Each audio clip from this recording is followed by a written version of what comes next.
Hello, and welcome to Bass and Bonsai. Home, this is the house, the home of the Screaming Thunder Cricket. You saw it here first. It's only ever been right here. I know, you guys are amazed. But no, seriously, let's talk a little bit about chatterbaits, and then more chatterbaits, and then chatterbaits again. I know, some of you are like, Charlie, do you fish anything other than chatterbaits? Well, if you watch my videos, I do. But I guess my style of fishing fits chatterbaits better than anything else that I throw. So hopefully you've been watching the videos I've just been putting out. The 4th of July, then the one where the day after the 4th of July with me and Charles. I think those start dropping tomorrow. Make sure and watch those out. They will take Wednesday, Thursday, and Friday. There's actually 3 different days, and I'll talk about those baits briefly. And then I still got to go edit the videos I've talked about this in a live stream. I went right back to the scene of the crime where I went fishing on the 4th of July, which was a Friday. Just go back on a Sunday and see, like, are there still fish there? Like, I even hit more or less. I hit a few different spots that I didn't get to on the 4th of July, but basically, after you're fishing basically the same spots on the same weekend later on in the weekend kind of deal. And the results of what we found were that, yeah, you can still catch fish on a lot of the same baits. But anyway, what I want to just talk about today real quick, but make sure and keep watching those videos. I was going to try to get out. I had a cluster at work today I didn't get to. I might tomorrow. I've been wanting to do a shootout between the Tatula and the Zillion. So I'll know if it, may help me decide, do I want to recommend the Zillion? Because people ask me here and there, what reel to get. Now, Josh, JP, you'll see comment on here, on the channel here and there. He's the only guy I know for sure that anyway asked me, about it and got one and said he loves a reel. So the Tatula, like, it's legit, guys. The Tatula, the newest Tatula out, if you've ever tried the Tatulas before and you were a little let down or whatever, the newest one out is a notch above all the other Tatulas that have ever been on the market, in my opinion. So I do recommend it, but I also recommend the Zillion. So which one do I recommend over the other? I don't know. It's really a toss-up. Yeah, now if this is going through Digitaka. If you go to Digitaka and buy either or, because to get the Tatula to where the Zillion is, you do need to add a drag clicker. So it's going to be 10 to 20 to 30 bucks, depending on where you track down the drag clicker. AliExpress is the cheapest place. You can still find it for like 10 bucks, a drag clicker. So they're like 180, 190, could be 195. Just say even at $200, you've got a reel. Well, probably 190 be closer, or 200. You've got a reel that's got a boost spool, drag clicker, hyperdrive. You can get the Zillion, which I'll find out once I do the shootout. I think casts a little bit better overall as far as distance on any bait, and then lightweight baits, just a touch better. But as far as smoothness and just overall what it can do, they're so close. Now, the Tatula has, in my opinion, a better paint finish. It's going to be more durable, going to look better longer. Like after a year or two of use, the Zillion is probably going to start looking funky because that paint is not good on the Zillion. Palmability, I like the way the Tatula palms better than any reel I own. That Tatula just palms very good. Weight-wise, they're very close. I think the Tatula may be a touch heavier. The Zillion maybe palms a bit bigger feeling, but both very comfortable. So you're going to spend about $245 roughly for the Zillion, and right about $190 and have about the same thing. So it's not a huge price difference, but I don't know if I can justify spending extra money on if the Zillion is that much better. Now, where they both, because they're still under half of the price of what it takes to get anything better, which would be a Steez or whatever, I can't justify buying, even though I own like 4 or 5. Oh boy, I have 5 Steez reels. Well, you've seen me out fishing. Like, I'll grab and fish with the Tatula and even some of the Lew's. It's like not like I'm really missing anything because I don't have a Steez in my hand, especially with the Tatula or the Zillion. With the lose, it's kind of like that right now, but I already get a sense that they're gonna after a year or two of good use, they're gonna start getting a geary sound. But anyway, okay, enough about reels. Be looking forward to those videos, a little shootout, and I'm gonna probably go out to Tula versus Zillion, and then maybe those two, or whichever one I feel is better, those versus the Steeds, or maybe do an all like a Daiwa type shootout. And I don't know if I'll be able to do it all on the same day, but then maybe Daiwa versus Lose kind of deal, just to get them all out there and get a rough idea of what they'll do. So I've yet to really do that yet. But just out on the water, me fishing them, and I fish them back to back, side by side kind of deal.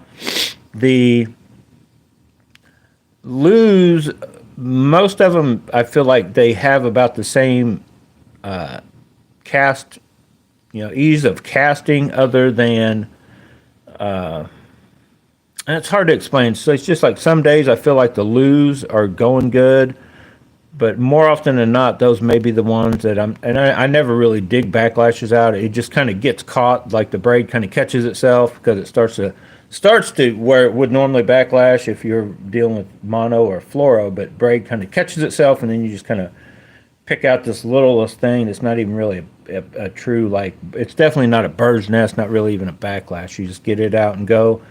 And so far this season, the Lose have done that to me a little more than the Daiwa. But the Daiwas will still do it every once in a while because I have a bad habit. I run most of my reels sort of loose, and I cast hard into the wind. And if that bait catches, especially like a buzz bait or just something that will start wobbling and whirly birding around, catches wind, and you'll get that on almost any reel you throw.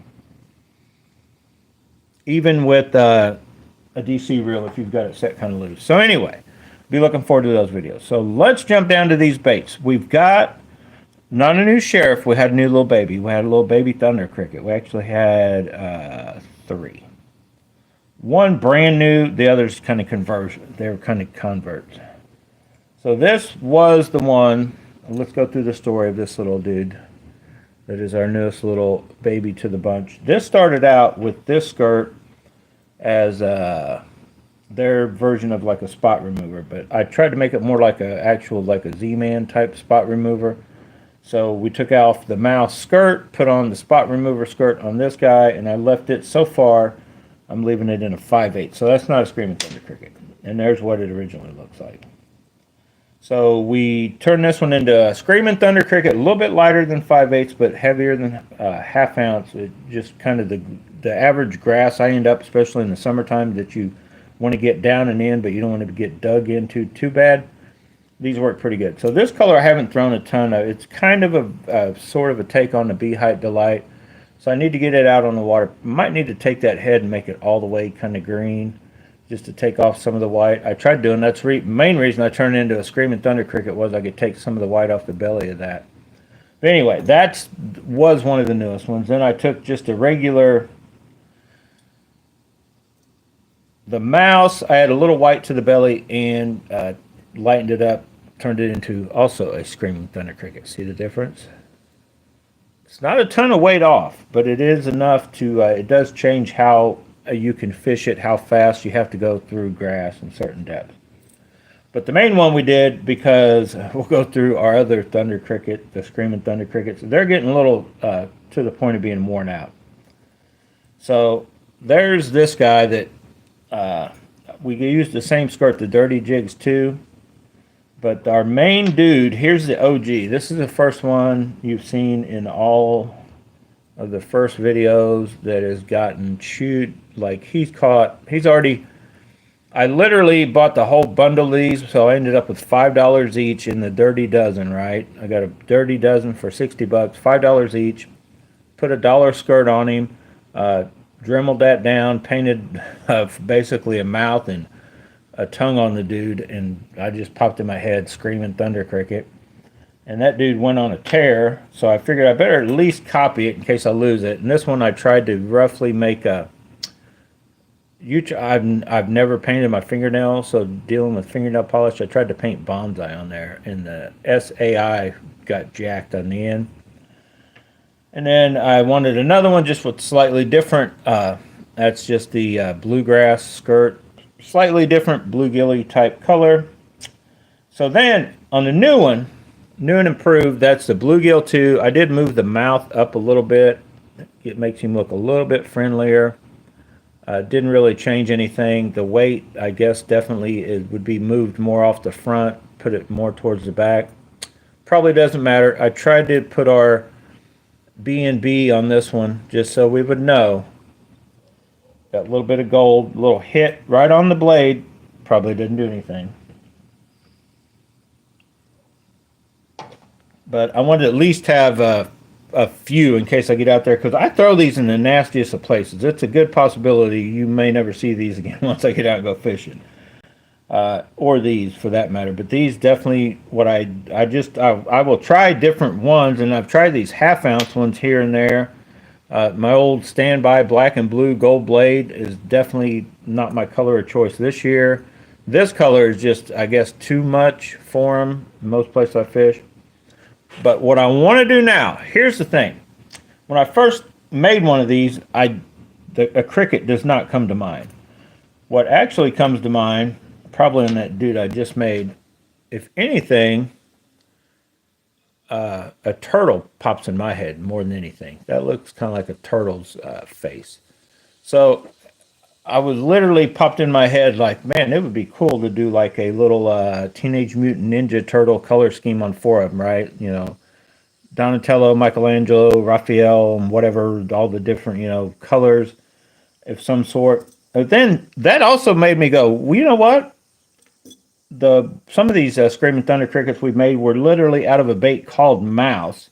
So what if you took the mouse and you turned it into a rat, and then you had Master Splinter? So I'm going to try this color. If you guys know what I'm talking about, once you get into the bigger like mouse or rat types baits, they're like a dark thing on a lot of these different topwaters. So I'm going to try that next time I go out. I'm not putting it on now just to try to make sure it definitely doesn't rust. Because this dude's been in the box for like 2 weeks with ever not hitting water, and it almost still felt wet. I kind of shook it back out. These hold water. If you guys don't know what I'm talking about, the Elastec, when it's full of salt and after it's stretched so many times, there's just literally, it's almost like a sponge. So if it's in the water, unless you just totally shake it completely out, it's going to still have salt and possible moisture in it. If you leave it on any sort of a bait as a trailer, it will probably rust even the stuff that's supposed to be rust proof, because you're dealing with basically salt water setting on your, you know, all around your metal. So anyway, that dude is getting put together next time I go out and just throw it just to see, in honor of Teenage Mutant Ninja Turtles and Master Splinter, the mouse that's been converted. He's now a Screaming Thunder cricket that is showboating as Master Splinter. I know, it's a stretch, but when you're one fireball shot into a good night, it all makes sense. So, that's all I really want to talk about. We'll be out. I'm going this weekend for sure. They're calling so far for chance of rain, 20%. The best day I've had so far this year was sprinkling the whole day that I was out on the water. If you guys haven't watched that, that was the Punisher edition. Watch those videos.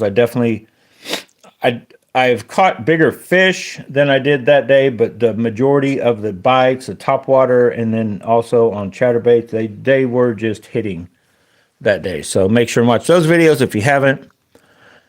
I'm trying to talk myself into making a tackle warehouse order, because everything right now until maybe it's all day tomorrow, but the 9th is when it ends, and they're like 20% off. And I've been going to buy this dude in a half ounce, and probably thinking about buying the half ounce, this color and the bluegill color on both. Where is my bluegill? Well, wherever he is. Well, somewhere I have a bluegill also. Not the... Here he is. So I do like these, but the 1/4 ounce, like right now, this time, they're almost like too light. And then the 3/8 will work. I just haven't thrown this guy enough. I think I threw it long enough to catch one fish, and then I've put it up ever since. But we have a few of the 3/8, but I think I want the 1/2 ounce in the Mini Max Evos in a couple colors I like. And I'll keep these 1/4 ounce ones floating around for that, just when they want it a little more up in there. You don't have to get down and dirty and in the actual grass to get them to hit. So I'll probably get a few colors of that, and then possibly even in the full-size Evo in a 1/2 ounce. The downside to the Evos right at the moment anyway is they only make them in a 3/8 or 1/2. So I'm hoping they make them in a size up, but I probably do need to go ahead because I have a 3/8 in this guy and a couple others. I probably need to get that, probably need to get this color in 1/2 in both, and then get this guy in a 1/2. I probably need to get a 3/8 in this one also in the regular Evo, because that is a good color chatterbait, and so is this one. The bluegill colors, right? Sort of a bluegilly color. Craw or bluegill. And the more I fish these screaming thunder crickets or the thunder crickets in and around the grass, I'm almost 100% sure the fish are thinking they're hitting a crawdad, even though they're bluegill colored. Because you're kind of moving them, but you're honestly not moving that fast. If you've ever seen a crawdad like crawdads kind of have a very fast speed just for a split second, and then they usually have to regroup, resettle, whatever, before they can kind of dart off again. And I'd swear, when I first started fishing chatterbaits in general, that I was trying to set out to imitate crawdads. My favorite color, I actually have one right here. Didn't even intend to have it here because it's not my favorite color anymore. But something like this with either a donkey punch or just a smallie beaver or a sweet beaver on the back. And that's what I fished on a chatterbait, trying to imitate crawdads on most of the places I fished, and it definitely worked. I was definitely catching fish. Now, I also had a white one, or white and chartreuse, just because if the water was super, dirty, almost to the point of being muddy, it was just, they would see it better. But I also had a white trash smallie beaver or a sweet beaver on the back of that, or whatever kind of a white, crawl type imitation. I wasn't trying, never. For the first probably 5 years I fished chatterbaits, I never once was trying to imitate a bait fish, a panfish, or whatever. I was just trying to imitate crawdads. I've since tried to do all the different whatever things, and I still would say that, not that you won't get hit with a chatterbait exact color scheme of a bait fish swimming it up in the water column, but once you get up to a certain height, I think spinnerbait, trying to imitate a bait fish, is your better option. You may have to go, all the way to the smaller spinner baits to the bigger ones or whatever, but that, willow or Colorado blade or whatever, that blade twirling is more or less the copy of a bait fish, and then even the profile behind it is just another fish, kind of like a very small little mini school of some sort of fish, in as far as a spinnerbait, in my opinion. Chatterbaits, I think, are still look more like a crawdad no matter what color you use. It's just in the vibration and what they do. So anyway, enough about that. Any questions? No questions? My job is done then, right? You guys have no questions about nothing. Thanks for the 2 thumbs up already. I've got 5 of you watching. Feel free to comment any questions you have about, especially chatterbaits, but even as far as what colors or whatever. So far this year,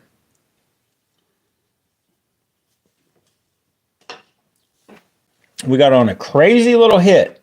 It lasted all but like a couple hours after we were already done fishing. I have no footage to prove it, just my word, that we were fishing in a spot, and it turned out that right there, or this right here, actually we had, and I have all 3 now. I just made sure and replaced them. We lost the one, and these are all AliExpress baits that are cheap. This is only like $1.50 bait. This dude right here, Charles threw it out, caught a fish, I think on the first cast with a little, basically like that. I don't know what length he was running, but First cast, caught a fish. I think he threw it back out and then came back with just a blade. So the dollar or whatever bait fell apart. And I still don't know how, because I looked at this one, that the few I bought, and I gave Charles. Charles has a one or two now. This one, not it's cheap. It's only, like I said, it's $1.50 AliExpress bait. But man, that pink was getting hit. So then, even though I had it in a box, I didn't remember I had it. This guy didn't even. I didn't even get it out to try it because it was down deep enough in my box I couldn't find it. But the other one was this guy, also on AliExpress, that I gave Charles after he lost my other bait. Put the same, put another chunk of worm on it and proceeded. He was fishing that, and I was fishing this guy with the same thing. And we just, like, if not every cast, every couple cast was the fish. It was just on. It was like, oh, wow, they are eating this pink. I've since tried it, and I just can't get that same result. You may, if you fish it long enough, you may get one to whack it here or there. I should probably keep up. No, that's a bigger one. These are my lightweight baits over here. So I figured just a slight little hint of pink, trying to imitate a rat or a mouse or whatever. I'm going to try next time I go out. And Charles has, but they're just dinks. He's used just the Zinkers, the bubblegum worm, and you can get on little dink type bites, but it just hasn't kicked back into what it was that one day we were using it. Now, I haven't tried it when that day, the Punisher day. I don't think I even tried it. I knew they were just biting other stuff. I think that pink, you need a slight overcast, a little darker water, and so I'm waiting. I still got them. You guys see it? I got all the baits. I'm waiting. I've got the bubblegum Zinkers packed away. I'll pull out at any time if that time seems right to try again. And you guys comment.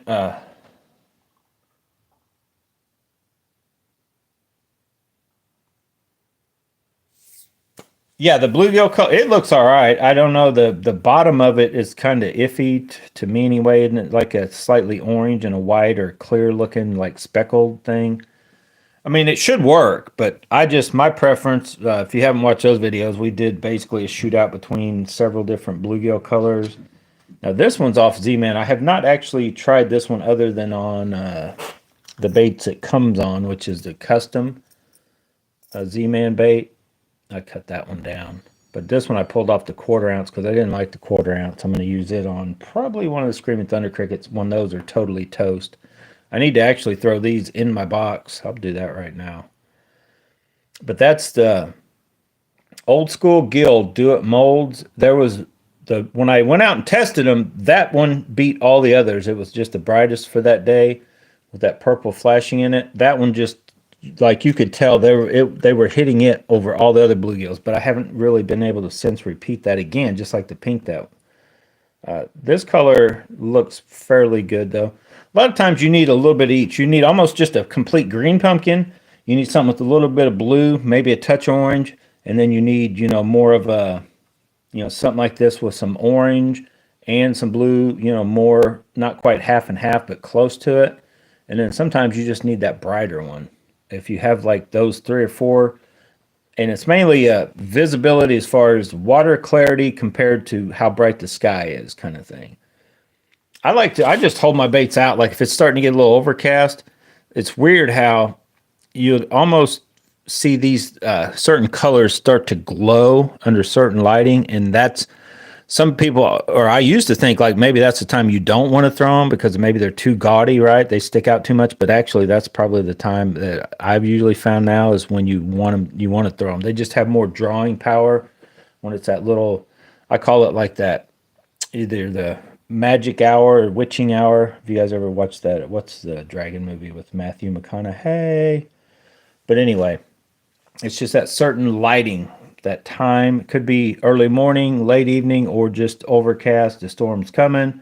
They're all already going to be fired up anyway. You get them little colors that have that little magical pop to them and throw them out. That's why I think Chartreuse is one of those that used to be like that's all I ever really fished with was natural colors, white, and then white and chartreuse. And you could just tell when that chartreuse was kind of glowy looking.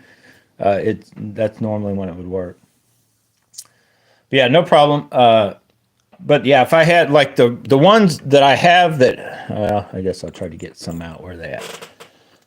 Most of the baits that I buy that have a bluegill, because that's like kind of what I think I'm talking about. I think Strike Kings is not too far from that. But like this dude here, I don't like. I did slightly. I was just trying to tone that yellow down a little bit, so I had a little bit of a reddish type nail polish. I didn't want it quite as yellow. I probably had to clear that off just to leave it alone the way it came. Where is the one? I've got one in here. Oh, here it is. So like this one also. That's I don't know which one's which.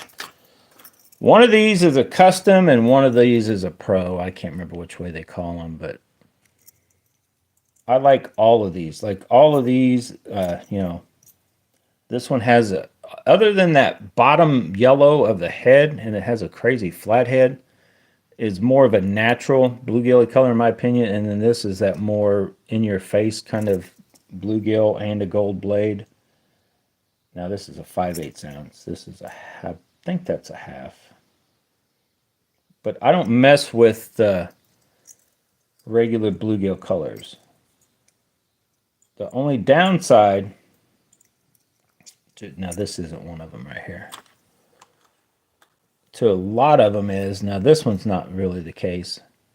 Some of them almost have too bright of a head in some times for me anyway. But early in the season, it seemed like, and let me find him. That is what they wanted. And I don't know if it's just fishing pressure. You know, they've seen whether it's you yourself added fishing pressure or somebody ahead of you has caught it and released them.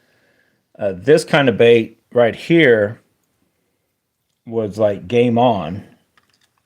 Same thing with this. Where'd he go?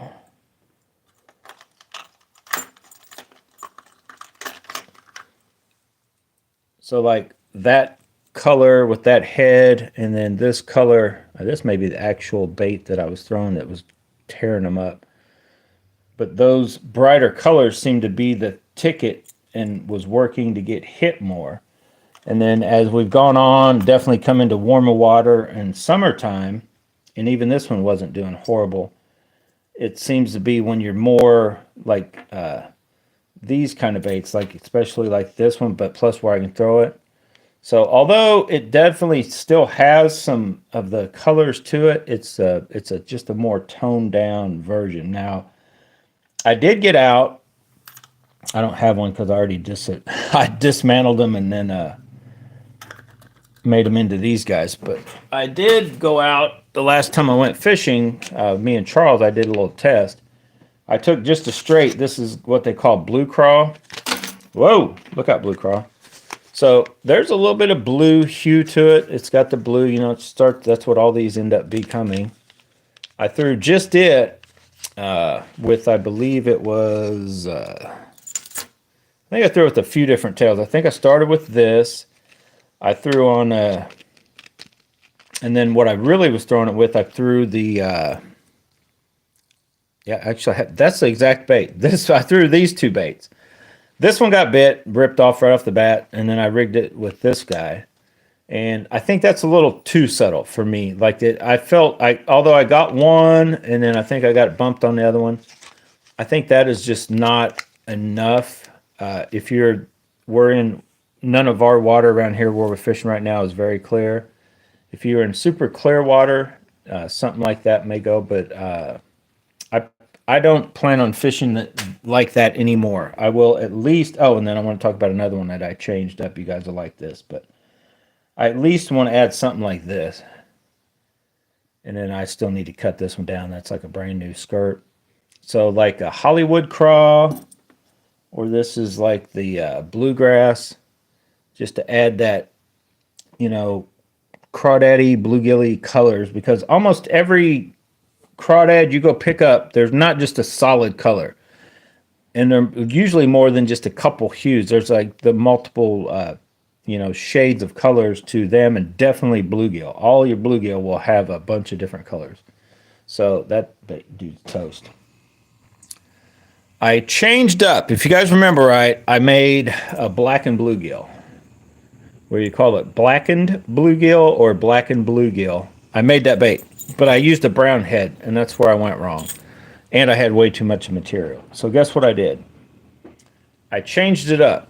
I cut, this is the exact skirt material, and I thinned it a little bit, but I left it on the 5/8, and we now have a new blackened bluegill. It is literally this bait here, skirt with the black and blue skirt added. Some strands of each taken out to where it's probably about as many as the Do It mold, or not the Do It, the Boss skirts have. Maybe a few more. And once I get out and start fishing, I'll just see what, I haven't seen what it like looks like in the water. If it looks a little too bulky, I may still take some more out. And it's a possibility I'll do a little Dremel, turn this into a Screaming Thunder Cricket too, and thin it even just a touch more. But I have this guy just a little darker, still has all the colors on it, black and blue with that. I'm going to try him. It definitely is a better looking bait than when I had it rigged up on this guy. It's just all with that green, blue, black flecks. That dude should get bit. So you can change up, what you want to do with it. So it's kind of that totally neutral, even though there's a lot of colors there, it's still kind of a neutral bait, right? So I could add this. Probably want to put that down. I need to fix him back up. I could go this crazy extreme. I could go with something just like this. Just kind of that natural, still dull colors. I could even go with just a black. And real, either, there's two ways, like super dark water. I may just want to, almost muddy. I may want to just try that, because if you guys haven't watched my videos, when I go out and I'm like a foot or less visibility, or 2 foot visibility or less, either black and blue or some sort of white, like, always win. They are always like, and you almost can't tell the difference. And then all these subtle colors, like a lighter color but not white, or white and chartreuse, or black and blue, they always suck compared to the dark colors in that very, very, almost to the point of being muddy. Now, like in muddy water, if it gets too muddy, I feel, even though chatterbaits make a good bunch of noise, I think they're just almost too fast for stuff to zone in on them and hit them right. I like to at least have that, you drop it down in the water, and after somewhere around a foot, you can kind of see it, and then it goes away. At least that sort. If like you put it in the water this far and you can't see it, that's too muddy for almost anything other than like a stink bait, or some kind of Berkeley gulp deal, just wiggling it, with the rattle on bottom, letting them come to it, kind of thing, in my opinion. So anyway, I'm looking forward to fishing that bait, because like I mentioned, you can change up all the different kinds of trailers to change it into what bait you want to, be color wise.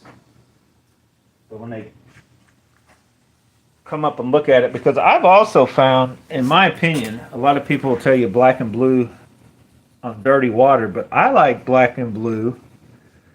The clearer the water when it's overcast. I don't know how many times this bait in, I don't know, now maybe not, 10, 12, 15 foot of visibility, but like 5 foot, 7 foot visibility of water, and it gets overcast, or early morning, late afternoon, anytime it's shade, or you're throwing it into shady places, that a black and blue with the gold blade, still, it's a good one. Or like these, and then just depending on skirt or trailer color, something like that, or like that sapphire blue, like I just had to throw away. Hang on, we're not done with you yet. We still need you for demonstration purposes. Something like that on the back, when you just have that like in between, you have one or the other. Like you got fairly clear water, overcast, or you have not so clear water but kind of brighter days, just that kind of thing. So I didn't put these baits up. Where did you come from? You're out of the big box. Oh, I need to leave this guy out. I gotta fix him. This dude right here. Something got in and got hold of my living rubber and turned it into goo. I think I need to go wash it with soap and water. Let it dry out. It's got like a funk to it. That'll just cut that skirt off and make my own. I'm gonna leave it out. I'll jack with it later. So anyway, no more questions. We'll keep it to a small, short, 35-minute video. That's short for me. I would like to thank all of you that are tagging along to Bass Bonsai, joining the live streams, watching the videos. The live streams are easy. I just turn on the camera and start jabbering about all the baits I've tried and different stuff. The editing video is actually a lot easier now. We got the new computer. It's working good. I got a newer I still have a GoPro Hero 4 Silver. Awesome little camera. I just bought a newer one. It's working excellent. I have changed the video quality slightly to, we're not at 4K, but 2.7 on a certain deal. I don't know. I've kind of looked into what would be the best just all around. You can, your SD cards still have a lot of room for storage space to where if you just only go and record in 4K, it slows everything down. It takes more stuff, more everything. And you guys have seen my face before. You probably don't want to see it in 4K. You did there for a while, but we're in 2.7. The fish look good. The Screaming Thunder crickets look good. And this is our newest one with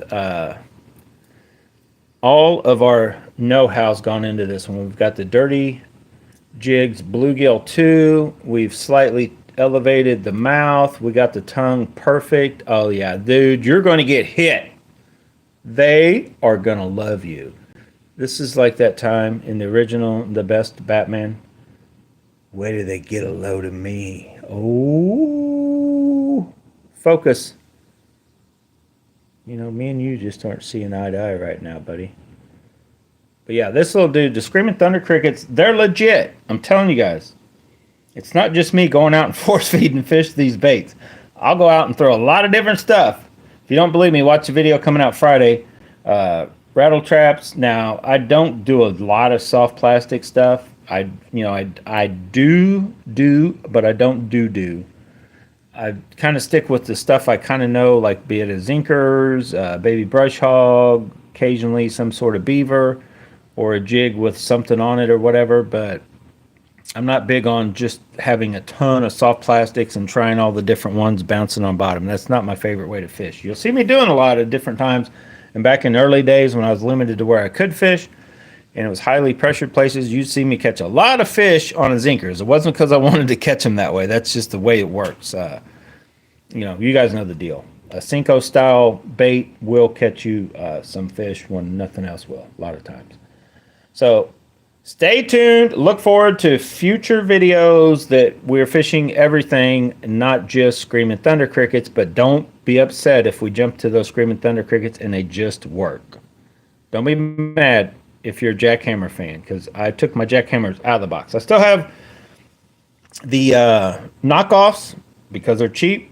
I have the big blades. I have the Evos and the Mini Max Evos, and then some of the Mini Max. I still can't say that actually the Evo Mini Max are better than the original Mini Max, but they just look made a little better. But it's hard to beat the the Mini Max, because it works perfect just the way it is. But right now you can go to Tackle Warehouse. They're all either $7.99 or $7.49 for the Mini Max. So just for 50 cents more, the Elite Evo Mini Max is just, in my opinion, I think they do roughly the same. Hooks are roughly the same. They got the same small profile. The blades are the same. I would just recommend getting the Elite Evo Mini Max. And if you don't have any regular size chatterbaits in 3/8 or half, to get the, if you don't like Thunder crickets, you want to stick with Z-Man stuff, get the Elite, because of the main thing, even over the Thunder crickets. I guess I should talk about that real quick. It's still my favorite bait keeper, no matter what trailer you're using, trailer keeper, bait keeper. even over, oh, dude, I gotta fix your skirt. Oh my God. You would have never caught a fish if I'd left those alone. Now these work. This works excellent, but I'm still a fan of this. I don't know why more companies don't do that. Take a little bit of that lead weight you're adding to the front and just add it on the back anyway to help it add up to whether you're trying to get to 3/8 or a half, and just add it back there for your bait keeper. You don't even really, in my opinion, even need that. Oh yeah, speaking of that, look at that. This one, actually, this one right here. You see that one right there? You see that spot on my thumb? That dude, you can see how far it went in. I stuck myself yesterday, and that, like if you've ever had a shot with a needle. Now, I only went in far, but I buried it all the way because I was pushing hard. I was taking the skirt off the original Blue Cross skirt. I don't even know what I was doing. I wasn't paying attention, and that thing just went all the way until it stopped, and man, that hurt. I know. That's only that far. But you stick that thing right there, that was a that was a pain. It was actually stinging this morning. I whacked it a few times, jacking around, but it's fine now. Don't worry. I'm all right, guys. I'm all right. I don't need medical attention. I'm fine. I'm gonna pull through. That what doesn't kill you only makes you stronger. That just made me stronger right there. But no, in all seriousness, I'm definitely gone right now. See you guys later. Thanks for watching. Be looking for that Zillion Tatula shootout. If I had to call it right now, unless you're trying for max distance, get the Tatula. If you want max distance, get the Zillion. Max comfort and just overall durability is paint finish, Tatula. Yeah, Tatula. Okay, I'm not done. Let me just talk about this real quick. Then seriously, I'm done. The best reels to be made have not been made yet for two reasons. Because still, there's two of what I consider the best profile shape reels on the market today are made out of aluminum. And they could be made out of magnesium and would make them the best. So from Shimano, and you guys have heard me talk about this before. I'll be honest. Then now it's in several versions of different reels now, but the Shimano Corrado BFS, if you guys know the style I'm talking about, I've had them. I think it originally came out in a Scorpion. I can't remember for sure. But that reel, the palmability, just the shape of it, if they would make that in magnesium, I think that's what the Aldebaran should have been. That's my favorite reel shape on Shimano. The next one on Shimano is actually, they just need to make that sucker lighter, is the Bantam. I love that reel, but it's a tank of weight. The Bantam reel, if it was, I guess even if you kept the aluminum, but probably just make it out of magnesium, but just try to lighten it even more on top of making it out of magnesium, that would be a top tier reel because its palmability is excellent. It's just so heavy. But on Daiwa, I'll be honest, I've got the newest Steez, the older Steez Limiteds, the Tatula. If they would make the Tatula in magnesium, if they just lighten that reel up, there's the best reel they've ever made. Even if they didn't get any of the tolerances, because it's just a tight, smooth, it feels free. Yes, they could do a little more refinement. The newest Steez probably does have a little bit thing, but I'm just telling you guys right now. The new Steez, I guess it palms probably almost as good, but there's just something about the way your thumb fits in the Tatula, how it's made. It just gives you that extra little, the palmability is excellent. It's probably my favorite reel that I've ever palmed, next to the Corrado, then the Bantam. The Bantam is right there with the Corrado, but it's just so freaking heavy. If you guys have ever, or some of you guys that have the Bantams, you definitely need it on a bigger reel. And it can handle it too. Like you can put it, on a bigger rod, because the weight balance, and it also is very capable of handling bigger baits and all that kind of stuff. But yeah, so those would be my top three reels for palmability and just how they work. But all three of them, for the size they are still on the heavy side. But the Tatula is still my favorite, just all around how it works and casts and all that stuff. and then would probably be the Bantam over the Corrado. But the Bantam, I'm telling you guys, the one I had is just so heavy. You just tell it. You put it on a rod and you try to get used to it, and you're like, man, it's just like makes the whole combo like twice as heavy as filling as all your other combos. So anyway, I know I could put it on the Tequila Baccarat, but it just makes everything feel heavy. So yeah, I'm out. Done ranting about reels. Stay tuned. See you guys later. I gotta go for reals this time. For reals. I'm for real this time.